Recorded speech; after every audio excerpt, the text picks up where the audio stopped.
মানুষের একটা খাসলাত আছে, বেকায়দা। সেই বেকায়দা হলো তার ভালো পথে ডাকলে সে উল্টো বসে। এই জন্য দুনিয়ার আকসার নবীদেরকে আল্লাহ পাক নবুয়ত পাওয়ার আগে ছাগলের রাখালগিরি করাইছেন। কেন?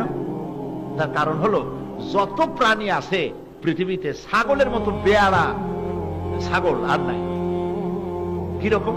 পরে দেখবেন ও রোদ্রের মধ্যে ছিল, ওরে রোদ থেকে আপনি ছায়া আনতে চান, বৃষ্টিতে ভিজতেছে, ওরে আপনি যেখানে বৃষ্টি পড়ে না সেই জায়গায় আনতে চান, গলা ধরে টানবেন, দড়ি দিয়ে টানবেন, কান ধরে টানবেন, দুইটা ঠ্যাং সামনে এই রকমের বাঁধাবে, সে ওর বাপের কিরা কল্লা সেরবে তো সামনে যাবে না।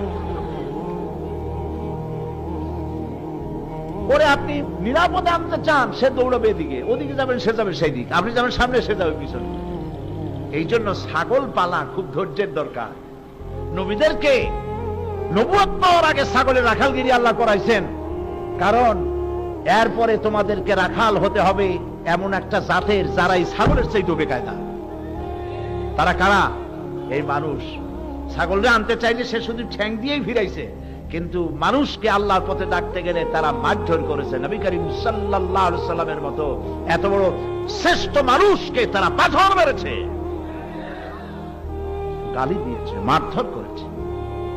এই জন্য হযরত লোকমান বলছেন, ওয়াসবির আলা মা আসাবাক, যখন তোমার উপর বিপদ আসবে, এই সমস্ত কাজ করতে গেলে মানুষে গালি দেবে, আজে বাজে কথা বলবে, নানান রকমের গালিগালাজ করবে, ইট মারবে, পাথর মারবে, ইত্যাদি করবে। ওয়াসবির আলা মা আসাবাক, এই জন্য তুমি ধৈর্য ধারণ করো। ইন্না যালিকা মিন আজমিল উমুর, আর এই কাজটা হচ্ছে অত্যন্ত সাহসিকতার কাজ। এই কাজ কারা করতে পারে? যাদের সিনা শক্ত মজবুত, যারা নাকি ডিভোটেড, কমিটেড আল্লাহর দ্বীনকে জমিনে প্রতিষ্ঠার জন্য, আল্লাহর হুকুমকে, নবীর ইতাআতকে প্রতিষ্ঠার জন্য যারা জীবন দিতে প্রস্তুত, এই সব কাজ তাদের জন্য। এসব কাজ কাপুরুষদের জন্য না। মিষ্টি, হালুয়া, রুটি, হাদিয়া, তোহফার পাগল যারা, এই সব কাজ তারা করতে পারে না, এই সব কথাও তারা বলতে পারে না। এই জন্য শাইখুল হাদিসের মতো লোকের দরকার। পুলিশ মারছে এই ধরনের মিথ্যা কথা বলে জেলখানায় পাঠাইছে, উনি জালিমের সাথে জেলের থেকে বেরোবার জন্য আপোষ করেন নাই, জেলের মধ্যেই ছিলেন। এরকম হইতে হবে সাহস। আমি যা বলেছি কোরআন হাদিস জেনে বুঝে যা বলেছি, হক বলেছি।